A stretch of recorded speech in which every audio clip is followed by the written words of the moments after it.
Well, I mean, we were 2003 state champions. We were undefeated in 2004. We lost in the semis. So, you know, we were probably the premier public school program in the state of Louisiana going into Katrina. We had just had a jamboree, and we were preparing for our first game against McDonough 35 when we worked on Saturday, and then we were told in St. Charles Parish they always evacuate us first so that they can get the people out of the bayou and that sort of thing. So we were told the evacuation order came out Saturday morning, so we worked till about noon. I spoke to the coach at McDonough 35, and then I cut the coaches loose and we evacuated. I guess as far as during the storm, personally riding it out, how did you ride it out? Did your family ride it out? And then your players, how did you keep in contact with them? You know, texting was probably pretty new around that time. So I guess just a little bit about that. Well, the first thing, we evacuated to Texas, Allen, Texas, where my wife's family lives. And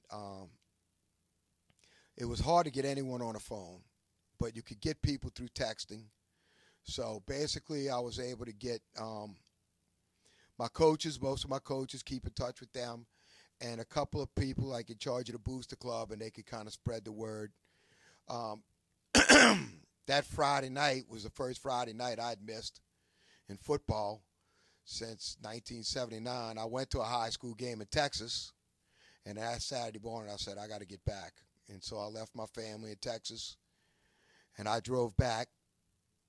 And the second I got back, I started trying to scrounge up players. The phone in the field house worked. That was one of the few that did. So I started calling players and keeping in touch with them, and we were going to try to set up a practice for that Thursday. I was able to get in touch with my week 2 coach, Central Lafourche, and they still wanted to play. They said we'll play on Sunday, so I said okay. So I tried to get in touch with as many players as I could, as many coaches as I could get back in town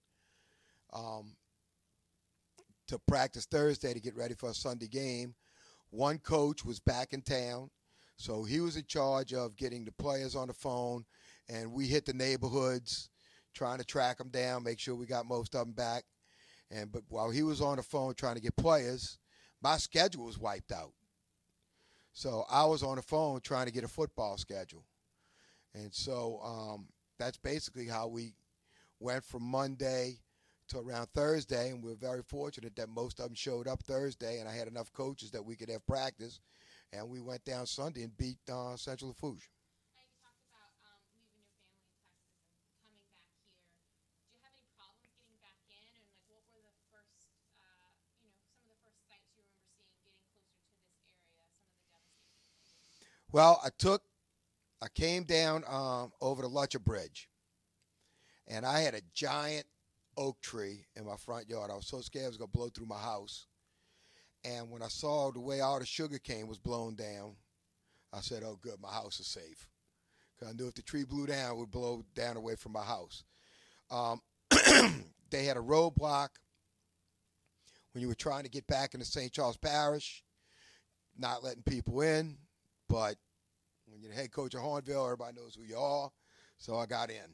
And so that was, and then the rest of the coaches, all they had to do was say they were football coaches, they were let in.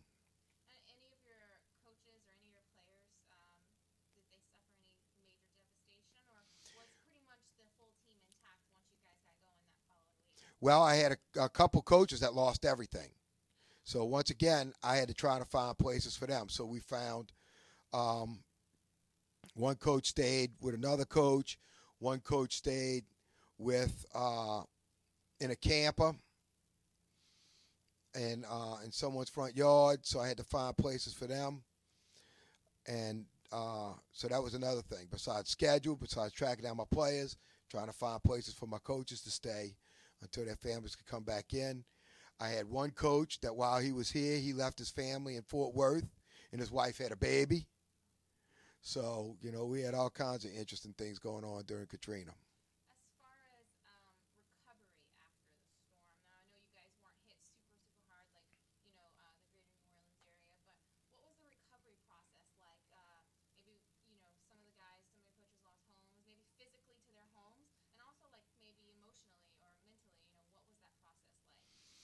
Well, I think everybody knew somebody that probably lost anything. I had 4 coaches that pretty much lost everything.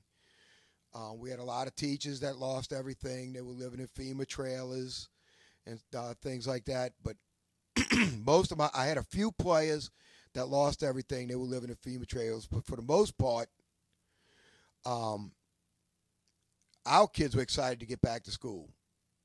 That our school opened up early. Our kids were excited to get back to school. We didn't pick up as many students from other schools as other places. Most of the people we picked up were kids that lived in St. Charles Parish and just went to Catholic school that decided to come back to Hahnville. So for us, it was just business as usual. We went down to playing our football schedule. Was it hard for you to, as a coach, try to get these kids to focus with everything that was going on, what they were seeing on the news, what their families may have been going through? Was that tough? Was that a situation maybe you hadn't been in before?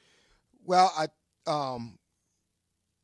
one good thing was it was really it went back to high school sports and the purest sport, in the purest part of sport, because it was just about having fun and playing football, as opposed to winning and losing. They didn't have any Friday night football. They didn't have any newspapers. They didn't have sports reporters. So we just went out and we practiced hard, and we didn't put any pressure on. We said, hey, let's just go out and have fun playing football, and let's give our community a break. At least on Fridays, or sometimes we played Saturdays or Sunday afternoons, the community could take a break from Katrina and not having electricity or, that sort of thing, and just coming out and watching the Tigers play. And so that's kind of the way we sold it. Just go out and have fun playing football. And since the storm, I mean, I know you're not coaching anymore. Up until last year, you were coaching at Hahnville still, though. Just talk to me a little bit about how you see the future, or how Katrina changed the prep sports world in and around this area, whether it's for the better, worse. Well, one of the things, it basically wiped out Orleans Parish. They went from about 50 high schools to about 5. And then now it's starting to come back, but the implications of Katrina, Katrina started what amounted to the select and non-select split. Because all of Orleans Parish and a couple other parishes now became open enrollment areas. And so that was, now Orleans Parish is all open enrollment area.